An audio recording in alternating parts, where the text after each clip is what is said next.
All right. So welcome to Boots in Transition. Trying out some new software today. So if it's a little clunky, bear with us.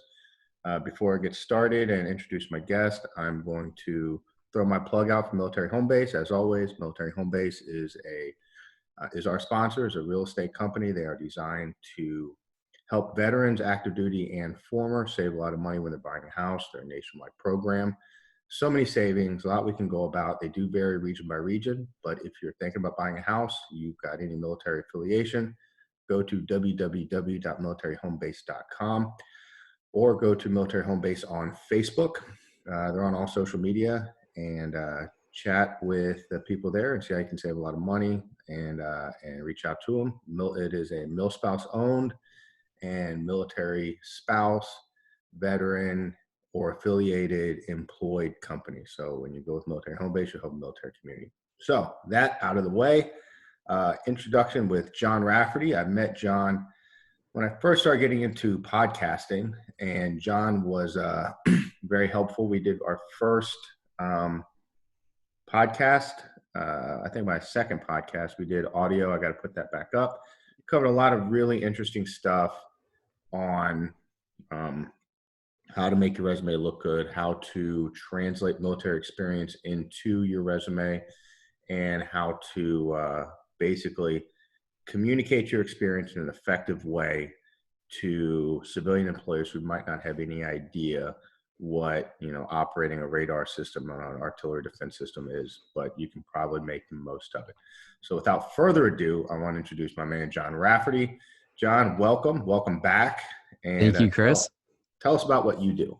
Yeah, it's great to be back on Boots in Transition. I work to help veterans get the jobs that they are looking for, that they know are going to support their families, and that they're excited to do day in and day out. I've really experienced the joy of having a job that doesn't feel like work to me because it's just something that I love. And I want other vets to have that same experience. But I know that that's not an easy thing to get to after time in the military. So I help vets think about where they want to go. I help them plan for their job applications and for their interviews. And I try to connect them to employers that are hungry to hire them. Okay. So to prep for this video, I'm going to go ahead and jump to the meat of it. Is I sent you a few resumes from some friends. We're going to speak in code by using first names that may or may not be affiliated with those people, but no last names. We're going to talk about what they sent you.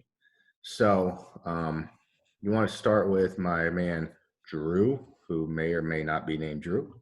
Yeah, let's start with Drew. And thanks so much for taking the time to send these to me. So Drew submitted both a cover letter and a resume. And I'll start first by talking a little bit about the resume and then kind of transition to the cover letter.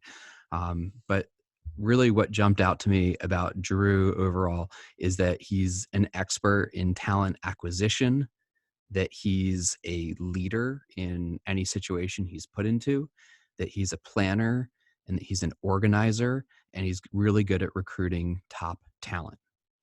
Now, does that all leap off the page to you when you read his resume? Yes and no. Um, I think that you have to dig to get some of those insights in his resume. And I also think that he has some really important military experience that he's downplaying. And I think this is a mistake that a lot of vets make, where they maybe think they didn't serve for long enough to put it up front, or they, for some reason think that what they did is less significant than what it actually is. And in this case, I mean, Drew has a lot to be proud of. He's a retired lieutenant colonel in the Army, and he served for, it looks like, 24 years in active service. I mean, that is an incredible contribution to his country. And serving all that time in the Army, I would think that he'd want to highlight that earlier on in the resume. And so one of the things that people I think is, the resume absolutely has to be chronological. Sometimes that's useful, but sometimes if you have tremendously, interesting and relevant military experience, putting that up front isn't a bad thing. Or putting some sort of clue about your military experience early on wouldn't be a bad thing. One easy way to do that is simply by mentioning a security clearance that you currently hold or held in the past. right? Let's say that Drew held a top secret security clearance. Which he Um, did. Drew did. okay.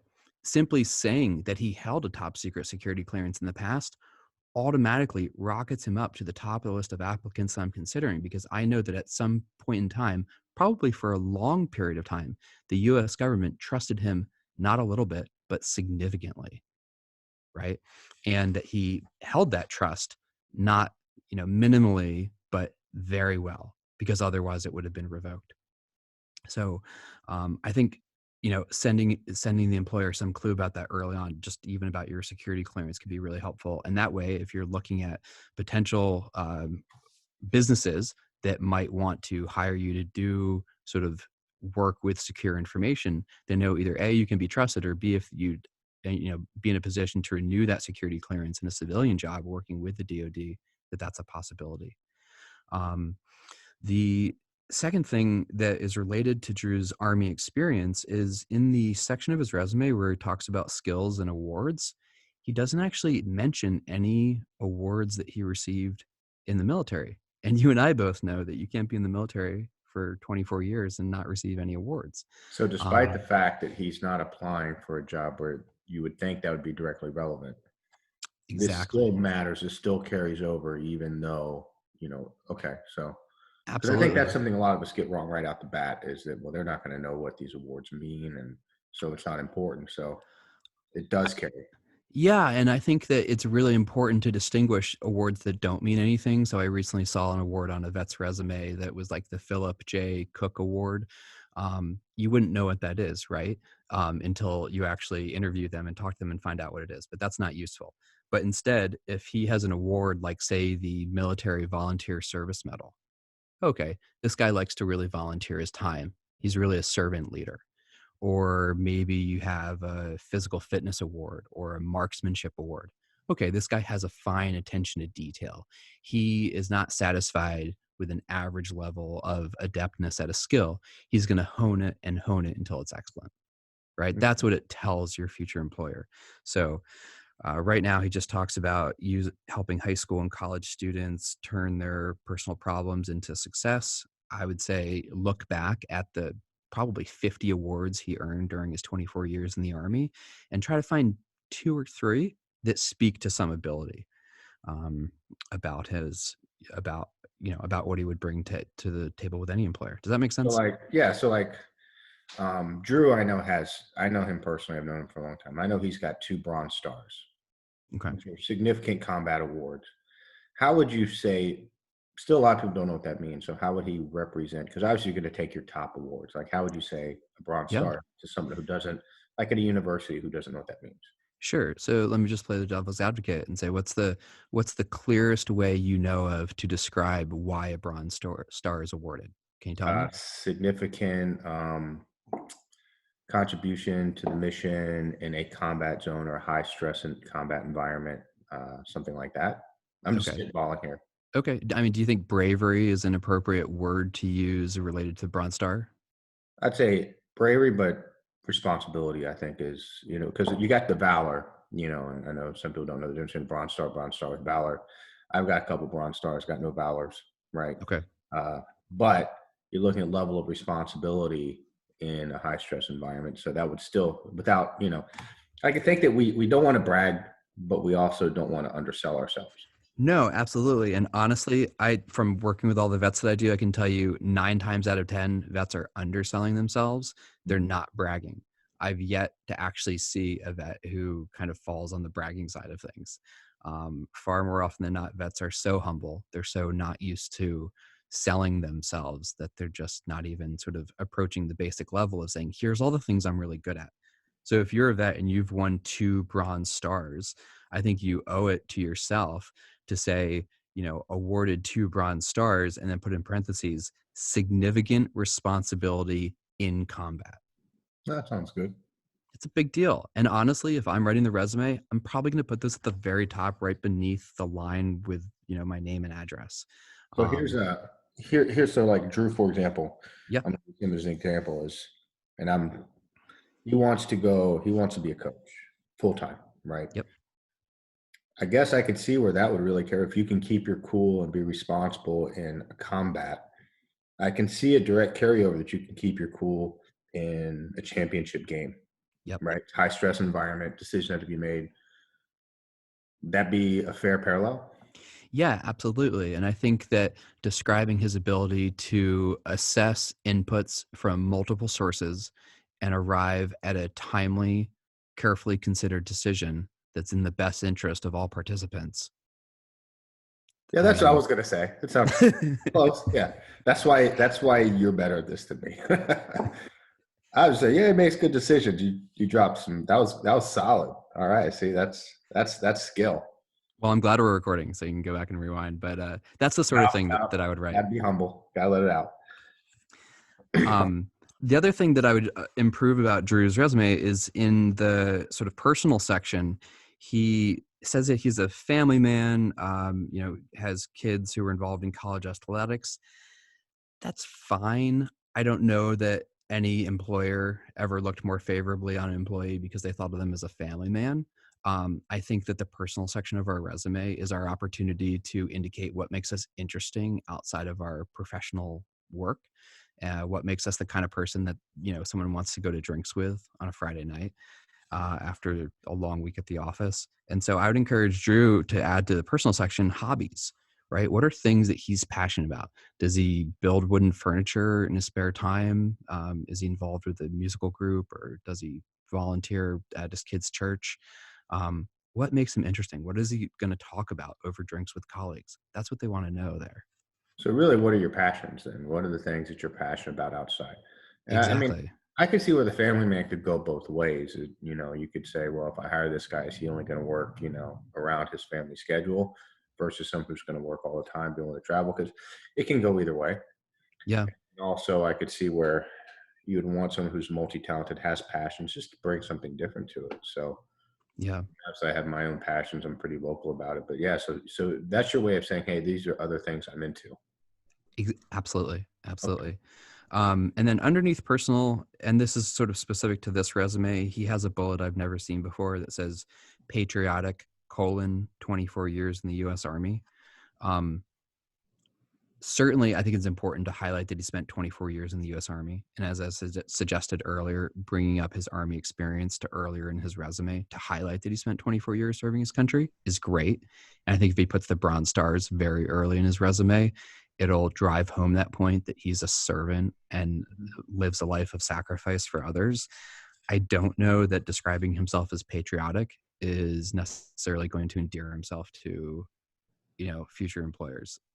Future employers may have varying opinions about what they think of the word patriotism or being Especially, patriotic. yeah, And especially in an election year, that's a loaded term. yeah, I just Uh, don't know that's helping his resume. That's moving okay. the needle much. Now, there's one other mistake that I see very commonly with resumes, and that is using the really limited space that we have on resumes and repeating things that we say in our cover letter. So I think that the best cover letter resume combo is where the resume says some things and the cover letter says the other. And it's kind of like the 1-2 punch. You read Okay. both of them, they're in the same font, they have the same header, so you know it's the same person, but you're getting a kind of different flavor of information from both so that you're like packing in that maximum amount of information, the maximum Yeah, no one punch. wants to read the same thing twice, right? Nobody wants to read the same thing twice. You said it. You said it. And so in this case, in his first in his first four bullets, he kind of mentions almost word for word two things that he mentions in the first four sentences of his cover letter. So Okay. I think it would be much stronger to eliminate them from one place or the other. Okay.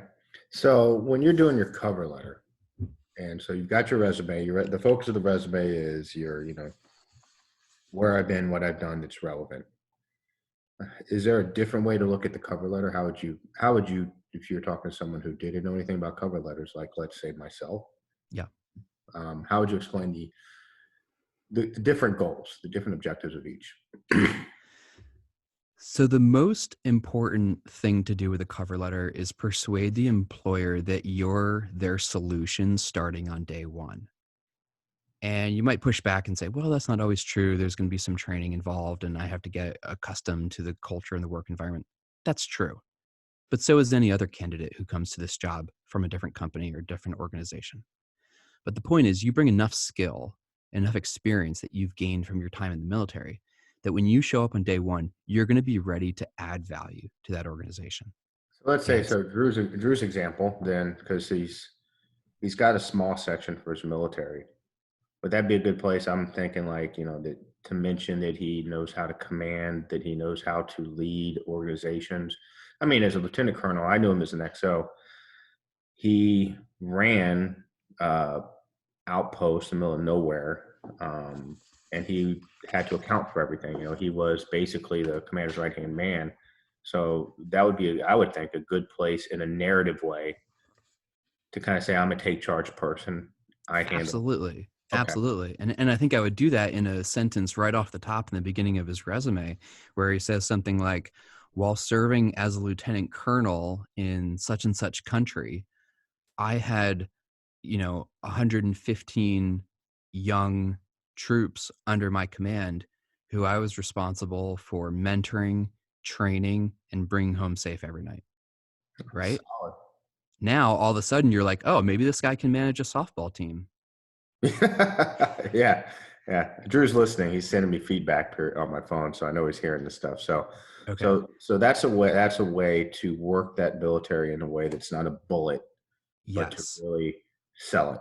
And let me actually give you my sort of formula for doing that, which I just sort of used, is saying as a something and then pull something from your resume. I had no problem doing this.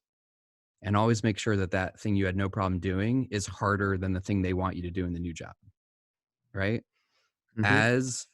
As a lieutenant colonel in Ethiopia, I adeptly, easily, single-handedly led this organization that accomplished this fantastic thing. Your organization's currently looking for someone to do this, and I'm your guy. So Let me tell you so why. the next piece is you tie it together. You take the one background, which I always hate writing because it does feel like bragging, but you can tie that into the why to the specific position. Yeah. So Yeah, why absolutely. I'm good for this specific job. Right. And so I like to spend a little bit of time kind of using those as a statements, right? As lieutenant colonel, as an anti-submarine warfare officer, as a battalion commander, I gain such and such skill, which enables me to do this thing that you're looking for. Mhm. As a something else, I Yep. gain this other skill that's also something you're looking for. And that's only going to happen if you incorporate elements of the job posting into your cover letter. Now, I wasn't sure if Drew did that. Of course, I didn't see the job posting he was operating from, but just from the language that he used, I didn't see language that struck me or that jumped out to me as being from a job posting. I think you really want to do that, right? So if an employer says we're looking for A, B, and C, it's not enough to show up and say, hey, I can provide XYZ. You got to show up and say, hey, you're looking for A, B, and C. I can provide A, B, and C, and kind of name those things that the employer is looking for and be specific. Use their phrasing, use their vocabulary. Okay. Sh- you know, So you kind of taking and throwing it back with them and why you can do it. Let totally, them determine the terms. totally. The other thing I think that's really important to do in a cover letter, again, for someone, who's kind of fresh to it, is show that you are on the inside track of the organization that you're applying to. Well, how do you do that? Show that you know the vocabulary of the place that you're applying to. Show that you're familiar with how things work. Well, how do you learn the vocabulary? How do you figure out how things work there? Well, I think YouTube and their website are really great places to start. So a lot of companies these days have YouTube videos about what they do, bragging about how they deliver things to customers, right? Go watch those videos. Actually take notes. This is what I do. Take notes while I'm watching those videos about phrases they use, vocabulary they use, how they describe why it's important to delight their customers. And then Adopt their use that. terminology then. Adopt their Exactly. terminology, use their, just like in military, we have our own vernacular. Yep. Basically jump in and use their vernacular back at them. Almost like Yeah, mirroring. For an intel officer, I feel exactly. like mirroring. So, Exactly. okay. They're asking themselves the question as they're reading your cover letter, is this guy going to fit? And you're like, I Hmm. already fit. I'm already using your language. I'm already familiar with where your campus is, with how many buildings you have on the campus. I'm familiar with where your different offices are around the country. I'm ready to travel to them if the need arises. It's easy. Training you is going to be a breeze. So I want to save this. I'm going to put a bookmark on this because I want to come back to that a little bit for the interview we're going to talk here about in a little bit. Sure. Because I want to, if we can, just because they submitted, can we jump over to Mike? Sure thing. So Mike, not to go too much into it, was military background analyst, and he's looking, let's say, in theory, to go into the business world. Yep. So let's talk about your impressions of his resume. Okay. Mike is an expert at assessing populations and how they interact within their own sort of culture and cross-culturally. He is an expert at sort of human intelligence and analyzing people's motivations for what they're doing. He would be fantastic working at a think tank. He would be fantastic working for a congressional research service. He would be fantastic working for, honestly, like a news outlet. If one of the big ones wanted to hire him to be their research guy who could actually explain things, it's really clear from his resume that he's so good at kind of taking large quantities of information about the way people interact and distilling it in a really usable format. Right. So that's his strength. If I'm the guy reporting the 6 o'clock news at 5:30, I want a briefing from Mike because he's going to tell me everything about what happened in the last 24 hours in a way that I can regurgitate to the public. Okay.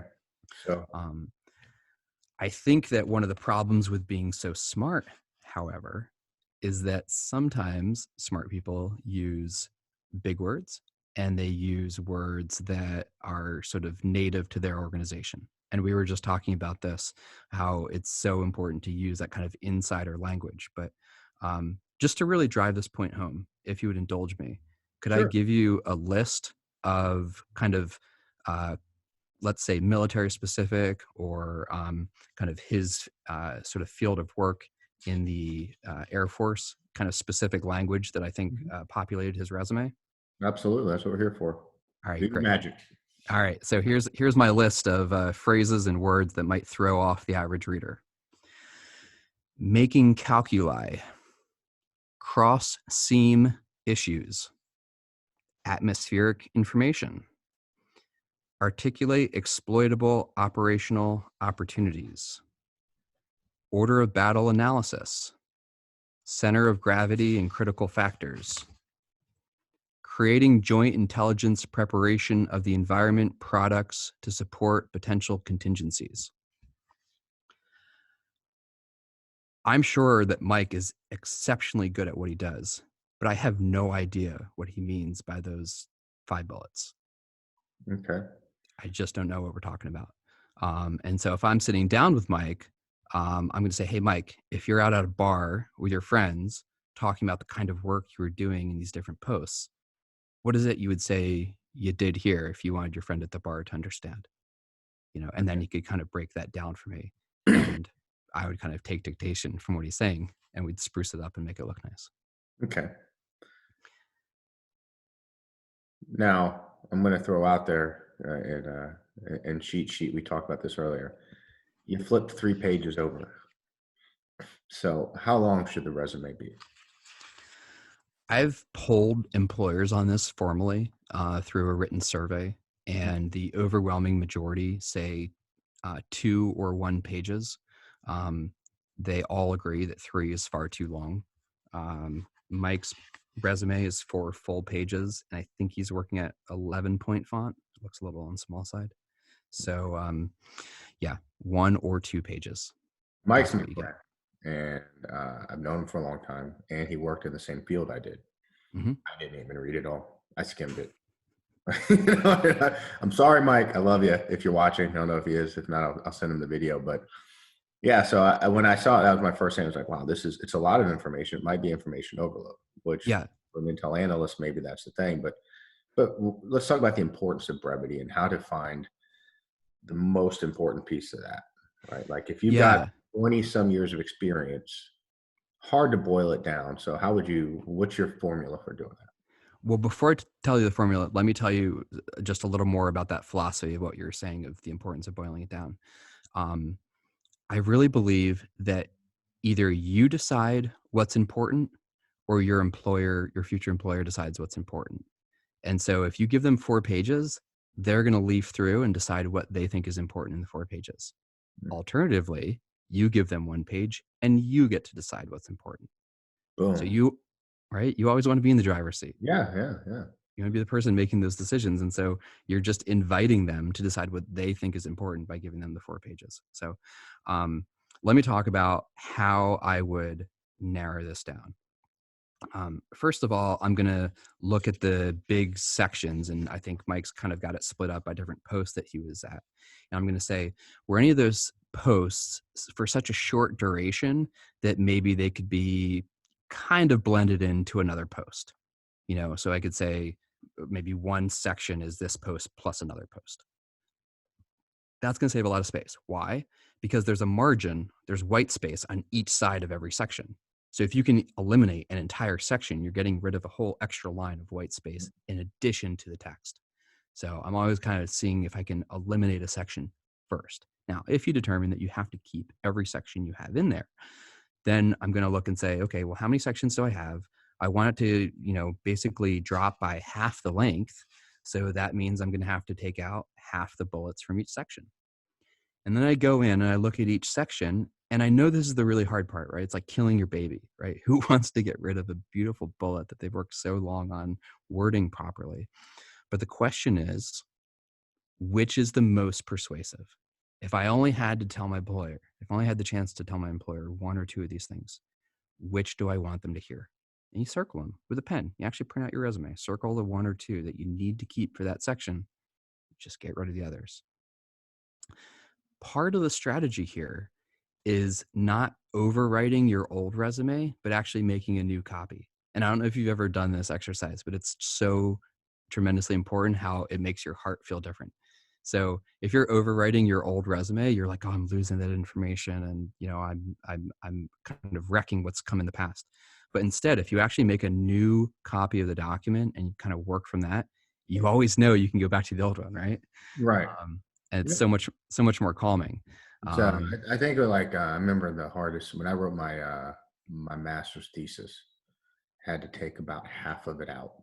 Mhm. And it's easy to think that when I'm writing it, everything I say matters because I crafted it, right? And then you got to kill that whole paragraph. Yeah. Now, what I found worked and helped me out a lot is I had a friend tell me what he thought mattered more. And I got a couple of opinions and they gave me some edits and said, no, I don't think this matters. And is that getting that second opinion from somebody to look at it and say, does this say what I think it says? Does this matter? Someone who doesn't know your field, I'm thinking, would be Yes. better. Listen, I submitted my resume to my grandmother until it made sense to her. I thought Napoleonic. I thought that if my resume made sense to my grandmother, then anyone I submitted it to would understand what I was talking about. It's like And Napoleon and his orders. Give it to the private. If the private understands it, then it's a good order. That was right, Napoleon's thing. right. I mean, I think we have no business submitting resumes to future employers that our grandmother couldn't understand. Because what if your grandmother is the HR person for a company? What if the equivalent of your grandmother is the HR person for a company? I mean, they're going to be looking at this resume and they say, looks like Greek to me. That's going in Yeah, the recycle bin. it's nice. Have a brownie. I don't get it. Yeah. Grandma Now, loves you. You're let gonna me get tell you on the sort of even more extreme side of this, if I'm giving advice directly to Michael, this is what I would say. Here's a mental experiment for you that's going to require a little bit of work, but it might really transform how your resume looks. Start with a blank sheet of paper. Tell yourself you can only write a 1-page resume, and know going into it that it might be trash. It might be completely worthless, and you might never get back this hour of time that you're going to spend writing that 1-page resume. But you're just going to do it, and you're just going to see how it turns out. So Mike spends this hour. He says, yeah, I know I can only spend, 1 page writing what I think is important. It might be trash when I'm done, but I'm just going to do it. He does it, and I'd be so interested to see what he comes up with. If he has to choose just the most important things for 1 page, what is he left with? I was scared to do this, but about a year ago, I did that for myself. I changed my 3-page resume to a 1-page resume. The 1-page resume now has a photo of me and it has lots of white space on it. And it only has the most impressive parts of my experience. And I love it. It's my favorite resume ever. Hmm. That sounds hard. It sounds like It's a hard so thing. hard. It's Yeah. so hard, but it doesn't take a long time, right? And if he prints out his resume first, he could actually go through and kind of circle the things that feel kind of most important and then work from those circled pieces of texts as he's building that 1-page resume. Okay. So let's look over. Let's look over to Hermilo real quick. Yeah. Uh, and now, Hermilo, I don't even know how to say that. I call him something else. Uh, he is a former Marine. I think 18 years in the Corps. Mm-hmm. He's in college now, working on his business degree, and then so that he's going to be moving out. So this one's a little more generic because we got to figure out how it's going to go. But let's take a look at his and tell me what your impressions of his resume are. Yeah. Here's a guy who really understands logistics. He understands the movement of people and goods across borders. And he's really into, I think, maybe even more than he likes to admit, contracts and actually kind of procurement and making sure that documents are neat and organized and where they need to be. I loved the fact that buried deep in his resume was the fact that he had sort of implemented an electronic document archive upload into SharePoint. So if you've ever, looked at your computer's hard drive and thought to yourself, gosh, I really need to organize this better into folders, you understand the problem that Hermilo solved. That's the nightmare. Yeah, it's the nightmare. And I here, can't think of any time I've been on a Unix server there weren't redundancies, and it's just a mess because everyone creates their own naming nomenclature. I mean, that's to it's a me that's mess. a monumental task. Right. So what I think is Hermilo's strength is he kind of comes along and says, "Hey, you got a messy, sort of document storage system. Well, guess what? I'm going to help you, upload into an electronic document archive all the documents you don't need and organize the other stuff." That's what I got from his resume, Bella. I don't know if that's 100% accurate, but that's kind of what was communicated to me. And that's a big deal. That solves a pain point for so many people, for so many employers. And So so, let me ask you a question on this because I know Hermilo. He's a real self-starter. yeah. How would you take that same thing and include in your little limited bullet that it was your self-initiative? Because I think that's really important that you took the initiative on yourself. Yeah, I would say designed and implemented an electronic document storage system that was adopted by the entire office. Okay. I mean, if I see that as an employer knowing the state of my share drive, we all That's use, immediate impact. yeah, They've got the absolutely. job he wants to do, but it might be the job to get you the task to get you in the door. Right. And at least, that as he's, being a worker bee, doing whatever it is he's doing, he's going to keep your shared drive neat. He might even organize it, might leave it better than how he found it. That's the kind of guy I want working for me as an employer every day of the week. Mhm. So I was really impressed with that. I think that he should move that up in his resume, highlight a little more. And as you said, kind of highlight the fact that that was really his own initiative. He said implemented the process.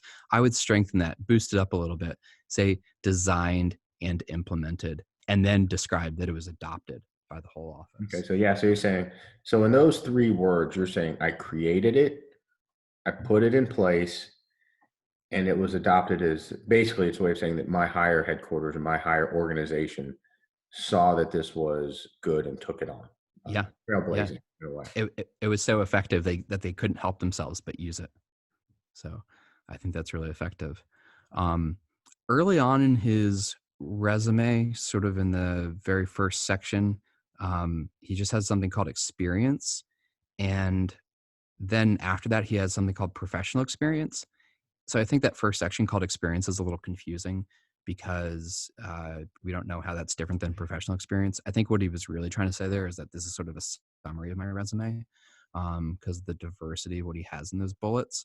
Um, His final bullet also simply says bilingual. And I always tell people, if you're bilingual, for God's sakes, say specifically what you're bilingual in early on, or if you're trilingual, say that.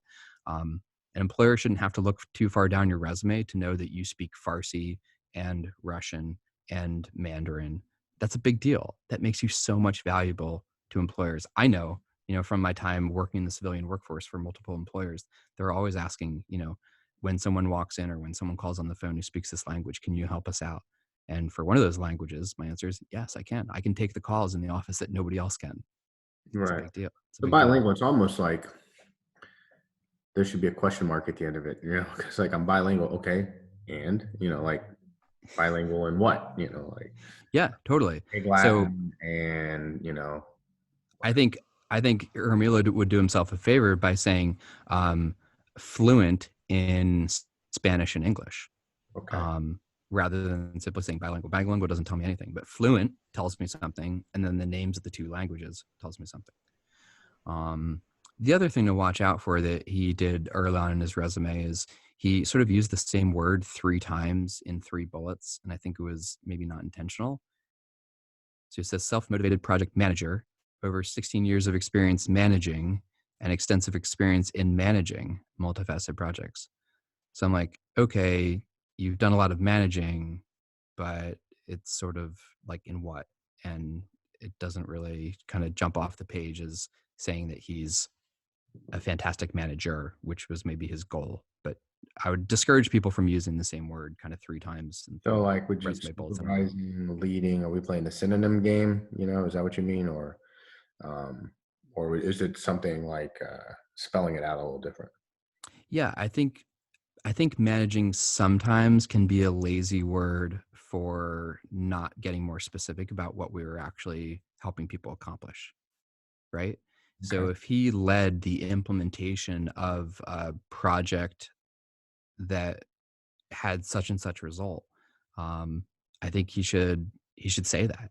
Okay. Um, if he developed a system, he should say that.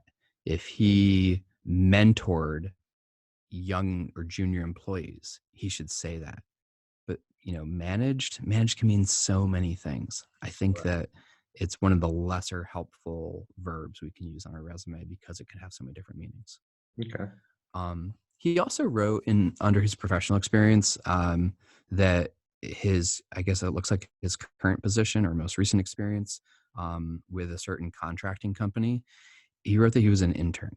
Now, you told me he's a college student. Is he pursuing his bachelor's? I believe so. Yeah. Okay. So I don't know. I definitely just was curious when I read the word intern there pretty quickly. Um, I guess I would ask him, are you being paid for the work that you do? And I think that there's still some sort of cultural idea out there that interns don't get paid. They're just sort of doing it for college credit. So if he's in fact getting paid, then I would just say treat your job like every other job of every other employer in the country, every other employee in the country who gets paid for doing their job. They simply write their job title on their resume because they get paid to do it. So So he it wrote, doesn't need to say intern. no, it doesn't need to say intern. He said project manager, let it stand as project manager. Okay. If it also happens to be the case that he's in college at the same time, no big deal.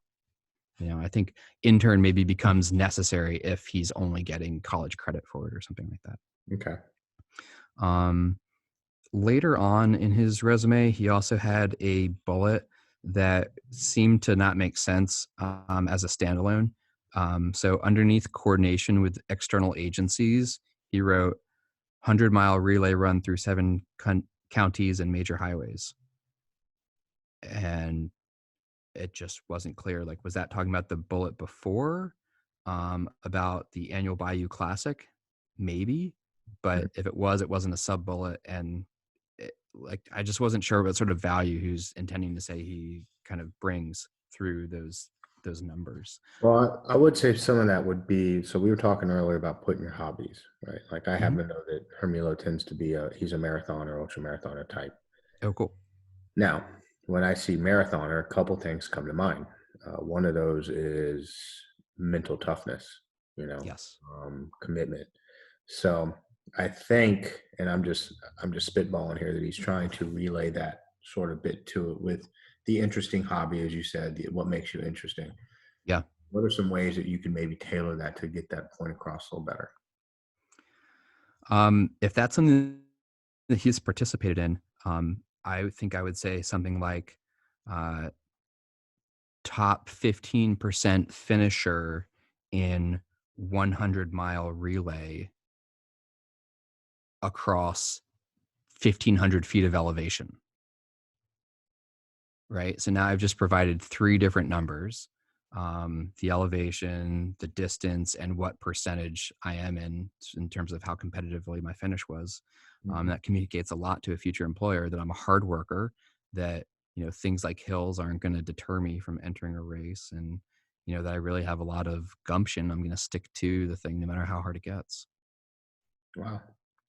So Um, yeah, so to circle back to what we were saying earlier, and talk about your hobbies or the things that make you interesting. You're still yeah, selling yourself. absolutely. I mean, So, I mean, that's it's, and I'm not just saying this is what makes me interesting. I can kind of slide in some other details about myself that might not come through in the bullet by saying what I'm into. So you can actually should be a little strategic then. Like one of the things I've heard is that, in the past is like everyone says that hobbies read books. That doesn't really say much, right? But as- I've heard that people put that all the time. yeah, And they think they're trying to say, I'm studious or I like to improve myself, but they're really just kind of putting a generic bullet. I So agree. I agree with you completely. Reading books doesn't say much at all. Can I share what I have as my sort of personal hobbies or personal interests on my resume? absolutely. Okay. And I hope that each of them says something both about what I'm interested in, but also a skill I bring to the table. So, podcast development, web design, building online courses, board game design, and then running. But for running, I put in parentheses 5:30 mile time. So trying to That's communicate. but I'm gonna throw out that's a damn good mile. That's you really But run a 5:30? yeah, yeah. Good God, man. About, wow. Thanks. That's like I've been all army running, man. I've been working on it. That's pretty amazing. So hats I'm trying to run again now, and it is like 11-minute mile. So, You'll get there. You'll yeah, get there. yeah. No, I won't. Yeah. I got other hobbies, so I'm good. Uh, Yeah, but I mean, I think each of but no, those but is a that says a chance lot. to, That says, right? let's say I'm just, because we could both say running. Yeah, I run 5 miles a day. When you right. say I'm running a 5:30 mile, I have a much different idea of what your running looks like versus my fat boy, foot pounding down the street. You're flying. So And are that yeah, little statement tells me not only you're a runner, you're an elite runner, but you're not bragging I'm an elite runner. You're saying, hey, by the way, boom, I'll lap you. yep, So that I like that. That's powerful that you just throw that out there. yeah. And you don't have to be showy about it. And just in parentheses, little aside. And hopefully the other, interests that you have say something about you, whether it's board game design or podcast recording, or maybe you have a YouTube channel about WWE. Like, talk about those things. That's what makes you interesting. And it shows that you have some level of ambition and creativity and drive. Now I'm going to throw out there also that that's a great way of getting that inside track. Like now I'm in my own cult sport, which is Brazilian Jiu Jitsu. Yeah. If I'm sitting across from a Brazilian Jiu Jitsu guy who you can never tell, Nope. and I'm like, hey, by the way, I'm a 2019 Pan American champion, which I'm not, but throwing that out there. Now this guy's going to be like, we're talking the same language. It's not really official, but now I've got an inside track on everybody else because we share a passion. Absolutely. So there is a way you can sneak that in and get that a little ring knocker type of, hey, I'm one of you. Let's Yeah. make it happen. So And the you thing can, is, yeah, it can be strategic.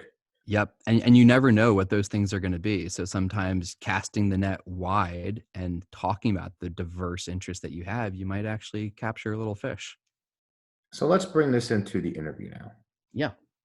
Um, when you get a chance to sell yourself, what, and I know, we're going to keep this as a brief one because we're going along, but what is your first overall strategy that you would tell someone for going into the interview?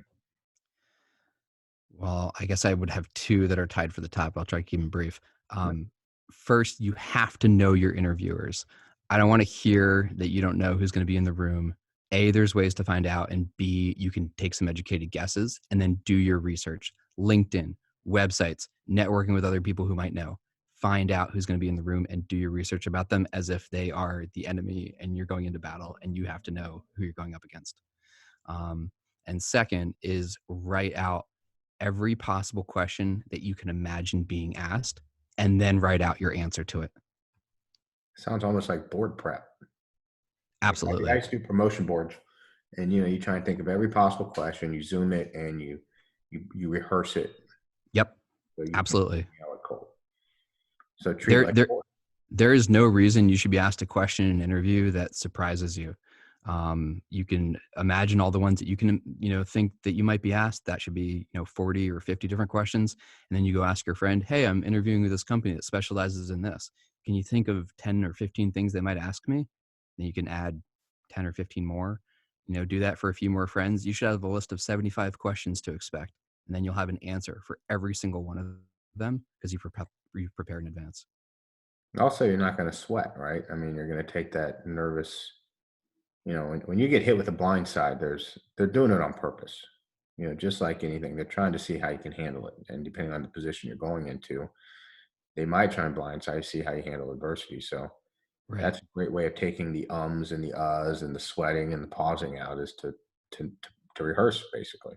Absolutely. And the really nice thing about having answers prepared for 40 or 75 possible questions is that you sort of have talking points.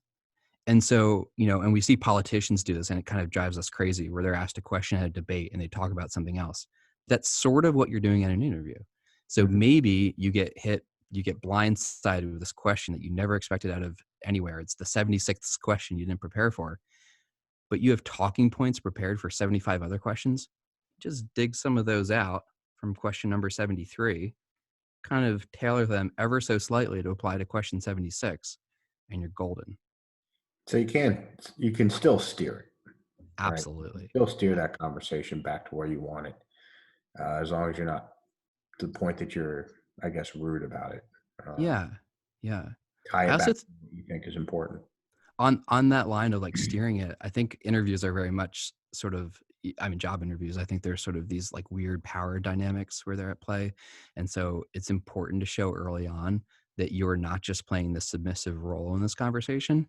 And I think to sometimes incorporate questions into your answers is really useful to show Okay. them, yeah, you can put me on the defensive, but also I'm here to put you on the defensive because guess what? I'm interviewing you just as much as you're I was just interviewing gonna me. say that. I've talked to, I'm in a better position in my life where I get to kind of pick and choose some of the jobs I take. And I always tell people, you're not just interviewing me for this. I'm interviewing you if I want to work with you too. I want to know your climate, your culture. I Yep. mean, obviously you don't want to do the step brothers, in that scene where you do the 360 interview, obviously that's taken a bit far, but there is a grain of truth in there, right? That Yeah. if you're valuable and you know your value to an organization, then I should be able to come to the table with only so much demand with some expectations that you have to meet if I want to work there too. Because I'm choosing you. I'm not desperate. That's right. That's right. The last two jobs I got, I was told after I got them that they decided to give me the job the moment that I asked particular questions. Because they were like, oh, this guy means business. This guy knows what he wants. Okay. So go in knowing your value. Yeah, Don't be hat in hand. Know what you bring. that's right. That's right. So that it's not just you're asking questions at the end when they let you, but throughout the conversation, just like you and I are doing right now. We're answering questions, we're asking each other questions, and just kind of checking in to make sure we're on the same page. Okay. So what are then what some common, let's go through whatever your top five, top 10 list. So what are some common mistakes veterans make when they're interviewing for a job? I think that they assume people are far more familiar with their area of specialty than the civilian world actually is.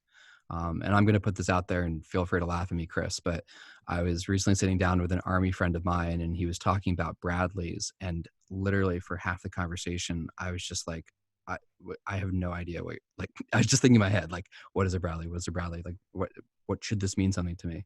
It wasn't until halfway through he like used it in a sentence with a a tank or something, or an Abrams or something. And I was like, okay, we're talking about like something on wheels that shoots things, And that's just, and you were Navy, I so was Navy. it's a different vernacular. It's still military.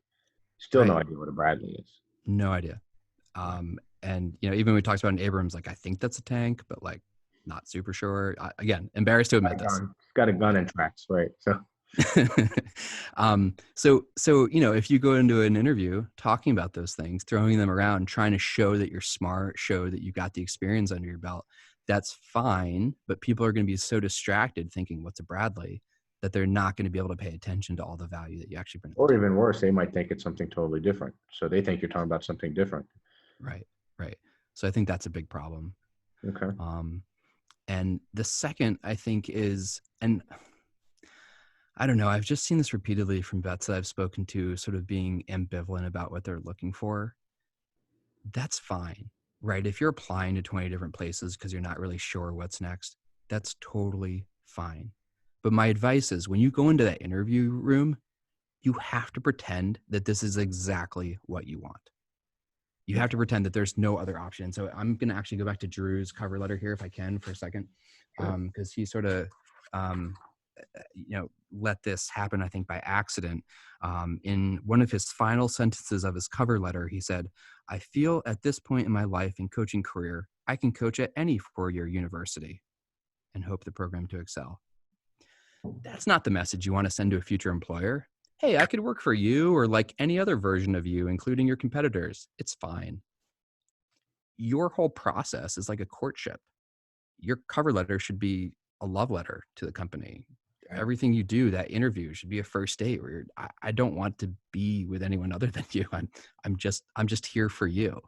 Right? Or any girl that has red hair and is 5'8". That's right. Going over well with Mrs. Green, So yeah. Or any girl your age, your income, So yeah. Right? So It doesn't go well with anybody. Yeah, you're the best. Yeah, and I totally think he's messaging you right now.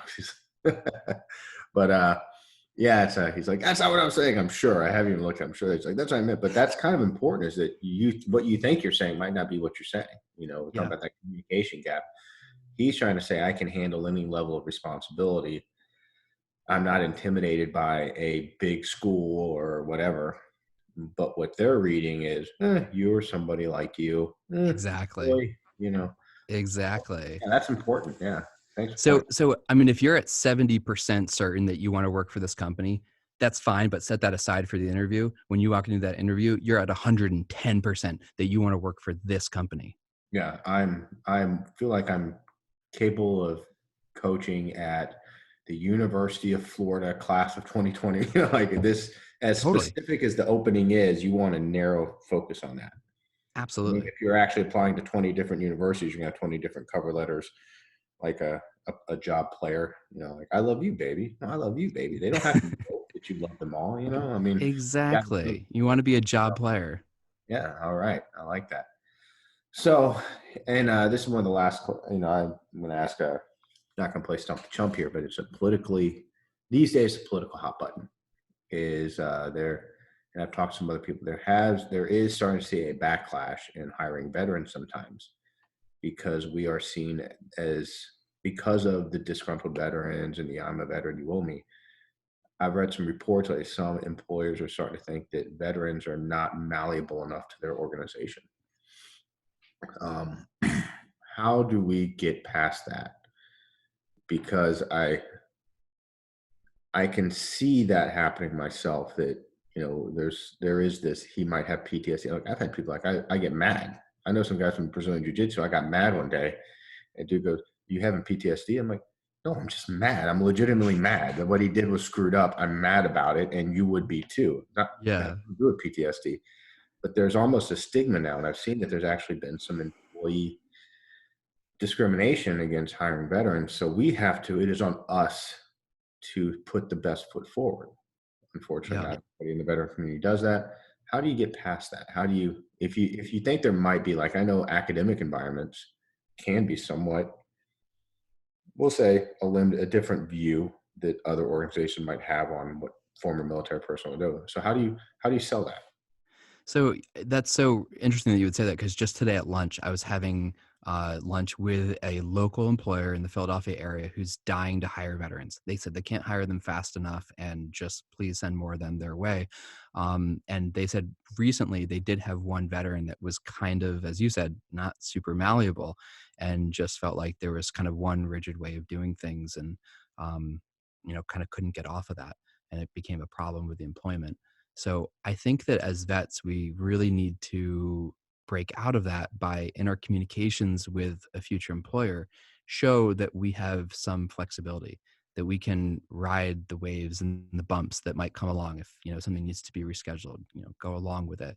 And show them in our application materials too that we're not only thinking through things through our own lens, right? And so by using the organization's language, by showing that we can actually speak with a vocabulary other than our own, I think that really speaks volumes about how much we're willing to adapt and kind of integrate into a different environment. So if you receive a cover letter that uses all the language of your workplace, I think you'll see, oh, this person's not beholden to doing things the way they've always done in the military.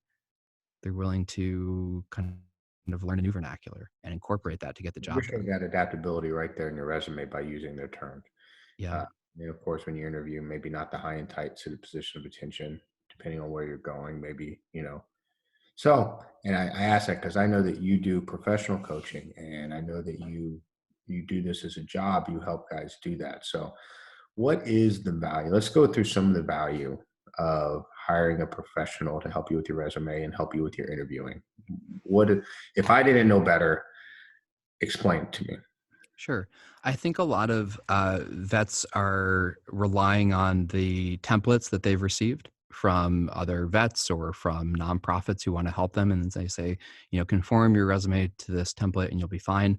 Um, that's okay. But if your bullets actually need translation from military into English, probably the nonprofit's not going to do that for you. If you have misspellings and typos in your resume, and every single resume I've reviewed to date has a misspelling or a typo in it, um, the nonprofit may or may not catch that. When you have a private resume coach, and it absolutely doesn't have to be me, there's lots of qualified ones out there. They're going to look at every single bullet, dissect it, take it apart, find those typos, find those misspellings, but also, if there's someone who sort of takes my approach to things, really help you translate what you did from the way that you describe it in the military language into more sort of English that a civilian understands and appreciates. Okay. I was kind of thinking it's like, okay, if I'm going to trial, and in a way, this is a trial. Do I want the public defender or do I want to go out of pocket and get professional help? Absolutely. Enough movies think maybe not the public defender. I don't know. All public defenders could be different. But do I want to roll the dice or do I want to go with someone who's dedicated to me, just me? So I think that paying for that, and really what we're talking about is individual attention. Right. Right. Nonprofits, usually they're free, but at the same time, everybody's using them. Yeah. Well, hiring a professional that I'm going to get that individual attention. And if I really want that job and it's important to me, Hmm. just like buying a better, do you buy a cheap suit or do you get a good suit? Yep. Right. So I think that there is, and I didn't even understand. I mean, I'd used a template when I got out and then I had my interview with you and I looked at my template and I wanted to burn it because I saw it, like I was like, wow, yeah, like everybody, we think we can do it ourselves. But the truth is this is what you do this a lot. You can't pay for experience. I saw Chris Rock recently at in a show in the Straz in Tampa, and he had one of my favorite quotes. And he was talking about DIY in general. He said, "You know what they don't sell at Home Depot? Experience." And I was like, "You know what? That's absolutely true. I don't know how to do it. I'll pay for Yeah. the experience guy." Yeah. So if someone wants to use your services, how do they find you? Vetsgetjobs.com is a great way to find me. You can drop your name and email there, and I'll be in touch with you after you drop your info. You also get my 7 sort of tips for writing strong resumes when you do that. And also on Facebook, there's a private Facebook group called Vets Get Jobs where we post job offers around the country for employers, oftentimes specifically looking for vets. And so today, I don't know if you ever heard of Victory Brewery. Um, I don't know that one though. Okay, it's out of Philadelphia, and so that was the one that I was having lunch with earlier today, and they have like 8 or 9 job openings right now from every level of like main, supervisor to, forklift operator. And I'm going to be posting a bunch of those. And I think folks from Victory asked if they could post those in the Facebook group. So that's a great way to kind of look out for job postings. Okay. And then, if people have a specific area they want to work in, I encourage them to reach out to me directly. I have a growing list of employers that are just anxious to hire vets. So I love making those connections. I was gonna say I'm willing to bet your Rolodex is pretty deep. I love Not that staying in touch with people. most people don't know what a Rolodex is anymore. I'm dating myself, but we know what it is. So We know what it is. yeah. All right. Well, hey man, thank you. Always a pleasure. I really Yeah, appreciate it. And you've been really supportive of my podcasting, so I want to thank you for that too. it's a Thank great you. podcast. Well, we're working on it. I'm learning more every day. But Great. thank you very much, John, and I appreciate it. I know this went on live. I think it came out a little choppy, so I'm going to upload to YouTube, Okay. put the full video up, and then you do with it what you want as well. I'll post it to my wall for sure. So Awesome. thanks, Chris. Really Thank you. appreciate it. Appreciate it. All right. Bye. See you later.